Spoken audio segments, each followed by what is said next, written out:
Oh my god! Right.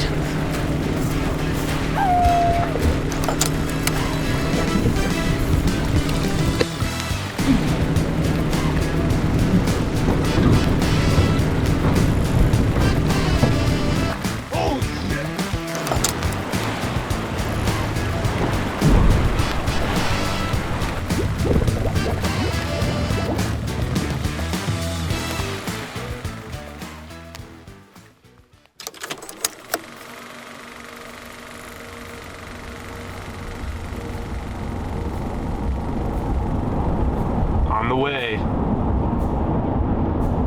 This is where optimism is at an all-time high.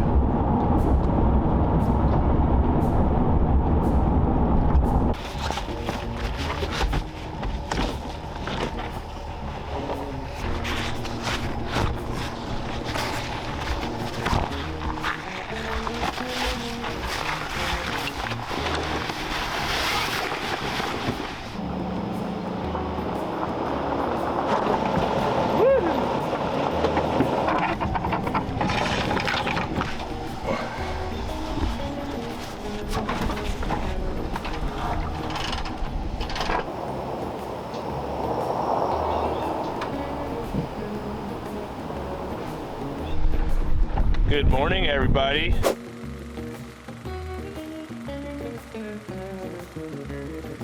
We got a little one-day adventure here. Bam Bam and Dan. We haven't been out in far too long. Early September. We're on a lake that neither of us have really been on, and we got one day to put something together. So we're gonna try and figure it out. Right now, we're just getting the lay of the land. Driving around. There's not even really good maps on this lake, so we kind of got to do it all on our own. Just finding out what things are, what's going on. We got a big warming trend coming the next few days.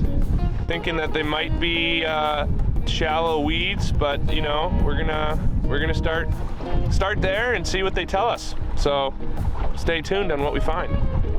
Oh, and we're only sucker fishing, so that should help.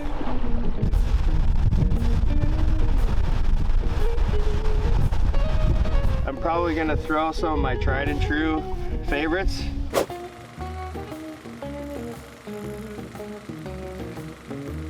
Like these Urban Fly double Bufords. We got a version that has a tail, version that has no tail, but I've always been a big fan of these stark color contrasts.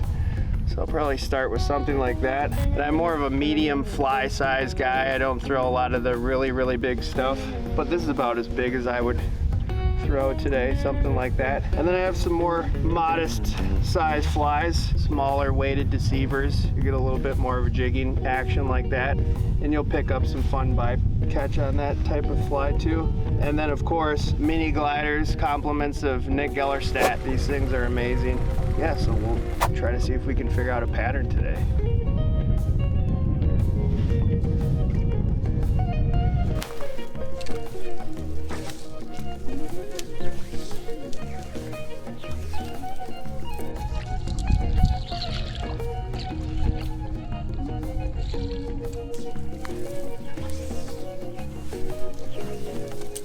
Send it.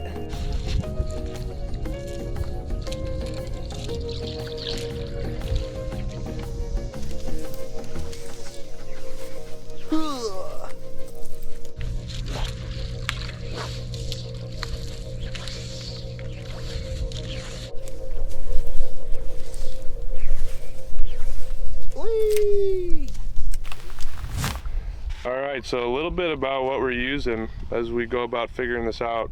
Days like this, we kind of bring a lot of gear, intermediate lines, sink lines, deep sink, shallow sink, big rods, small rods, top water. Kind of just bring everything, kind of in that season where, or in that time of year where it could be a lot of different things. Josh talked about fishing kind of a little bit more natural, medium-sized musky fly. So I'm gonna fish out of the back, knowing he's gonna be doing that up front. I'm gonna have a bigger, dark pattern with some little bit more flash in the tail, dragon tail.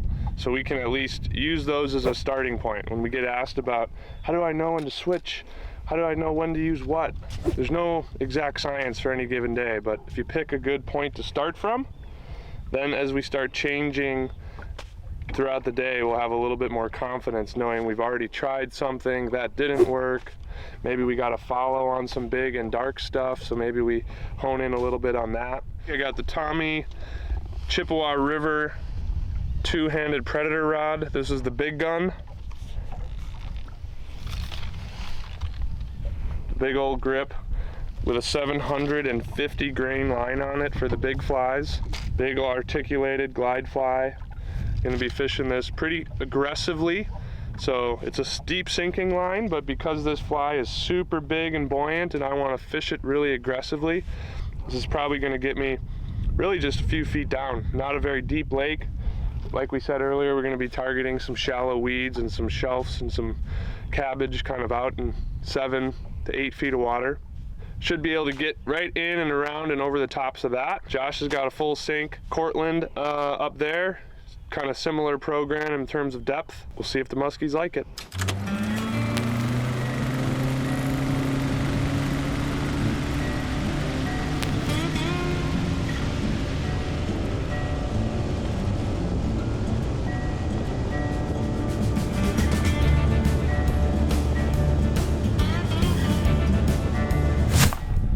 Spot number 2, we tried Mid-Lake Island.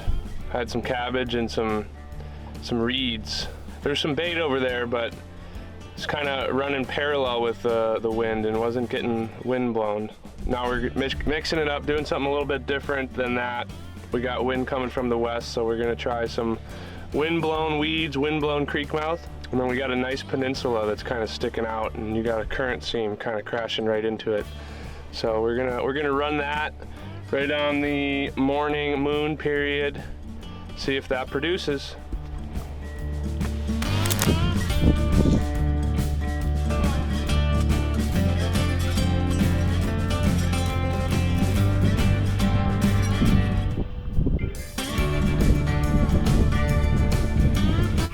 You guys don't look like salad guys. Speak for yourself, lady.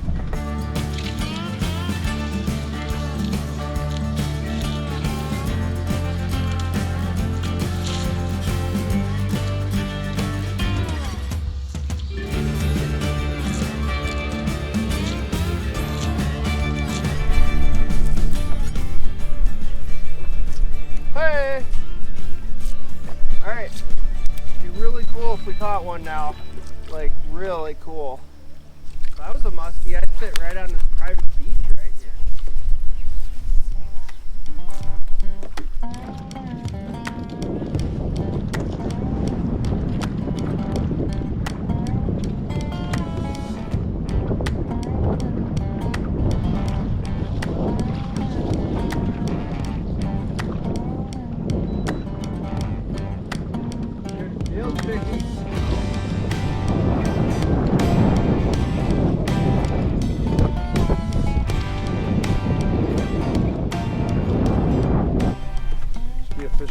Motor, but I'm gonna go down to that side and we'll run up into the wind, kind of into this area, right past the creek mouth.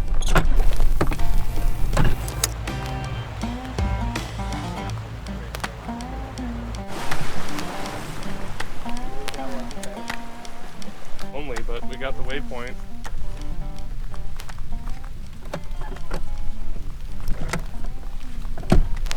It's worth 5 minutes.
Oh, could you imagine its gills then getting caught back on you? Oh.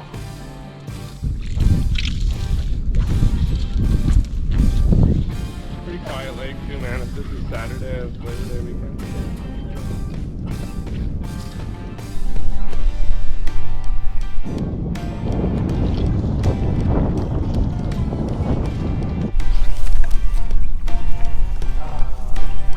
Double farts.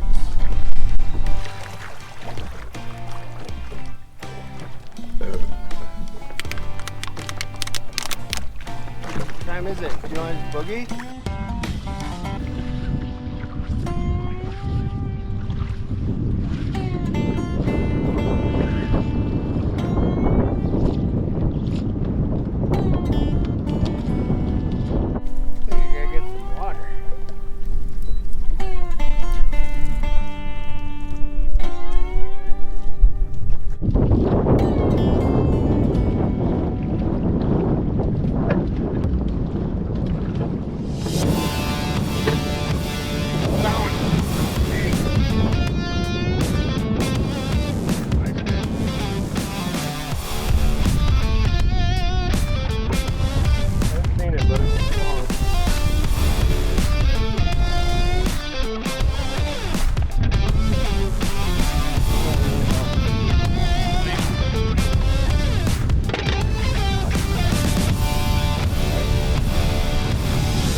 Time coming, folks. We were feeling down.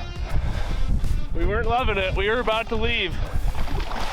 But honestly, it's the spot we were talking about.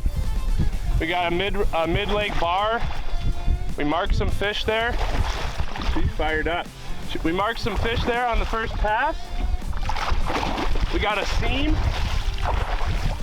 We got a seam that's wind blown right into this bar, just like we were talking about.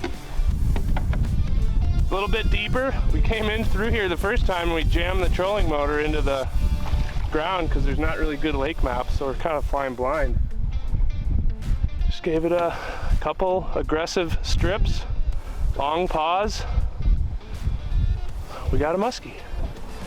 Not too bad either. Hell yeah. Let's see what she looks like. Get her undone here first. This guy's spinning a bit. We haven't been here. As we talked about, we kind of covered the place this morning, drove around, hit all sorts of different structure, and kind of decided on this like core moon period here, kind of mid-morning, we got to be in a good spot. We first targeted a creek mouth, kind of came up through there, didn't see anything. But then as we kind of looked ahead, I think I even said to you, Josh, I was like, look at that wind seam blowing right into that bar that we kind of saw earlier.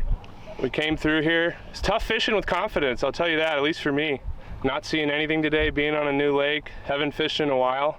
Really got to replay previous eats to keep yourself in the game. I mean, I'd be lying if we hadn't already talked about leaving. I think we said, let's give this period a try, and we don't see anything, let's boogie somewhere else. But that's what we got. Let's take a peek what she looks like. Oh, let's see here, girl. Clamp down good on the net. Good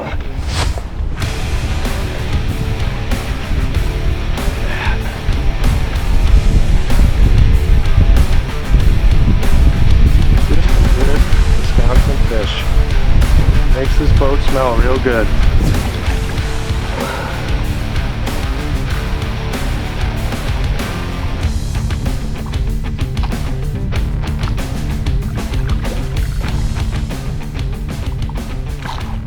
Depths.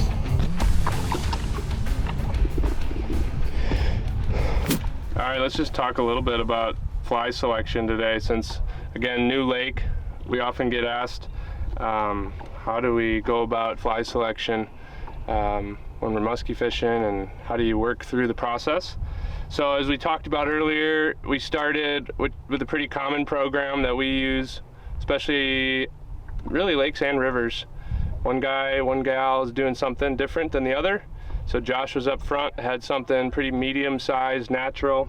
I was fishing something pretty big with a big dragon tail, flashy. I was running a little bit deeper, he was running a little shallow. After a couple hours of not seeing anything, we started to switch it up. Started to just get a little bit smaller. We're on a smaller lake, so just started downsizing a little bit. Still decently natural, but had a little bit more flash in it. And then did get a little shallower as we started targeting some shallower weeds. So switched over to a sink 4 instead of a sink 8 line, and was able to run that pretty shallow, 2-3 feet of water is where we found that fish.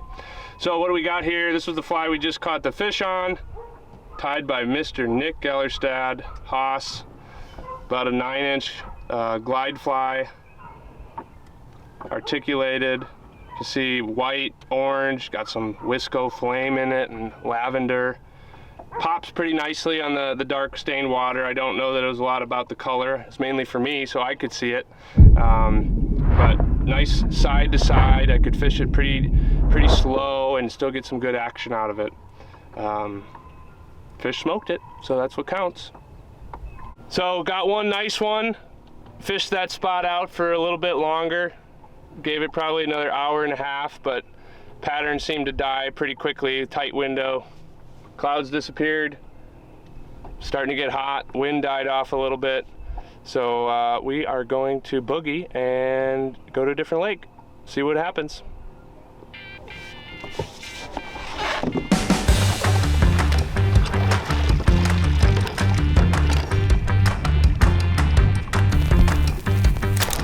Well, it's a tough afternoon out here, folks. But as John Gillespie once said, if you're eating, the fish are too. So that's what we're doing. We're housing Cheetos and looking for more muskies. I think I saw one over there. He's right over there. I just saw him.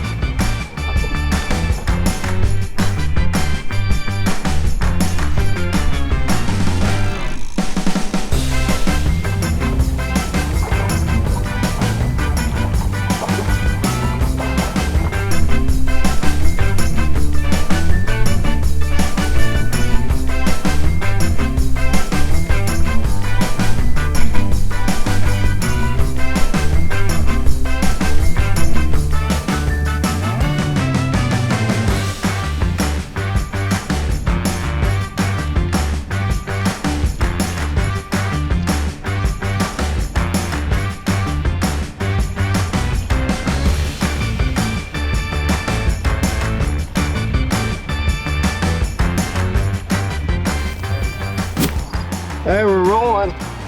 Sit right to the right of the... Right there. This is just the GoPro right here? Oh, sweet. Go over this way more. More. A little more. Okay. All right, fella. What do you think, Dan? Full day. Man, that was fun. Oh, yeah. We got up here late last night, got a bite to eat. We had one day, some new water, the goal to catch some muskies. It's the first time I had been up northern Wisconsin all year. Dang, Early September it took me. That is a first. You were due for a big one, too. It feels good to be up here, even though the skeeters are pretty bad right now. But yeah, we were up early, did a full day, did a lake switch. First lake, the new lake that we had never been to. We kind of put together a pattern pretty quickly. In hindsight, it looks a lot better than we felt, because those first few hours felt like darkness. We were flying blind, but we got a fish, which is what you want, on Nick Gellerstad glide fly, which is pretty sweet. We really only saw one other fish. Yeah. We saw on the second lake we had one follow. It was real quiet. That was not expected, but yep. Maybe the heat, because it got really hot out there. Water temp started climbing. Clouds blew away, and it was just kind of all sunny. Boat traffic came out, but that was fun, buddy. Hell yeah. Let's do it again sometime. Yeah, let's do it again. Yeah, it was a lot of fun to get out there. But hope you guys enjoyed. Musky Fool. See you later. All right, nice.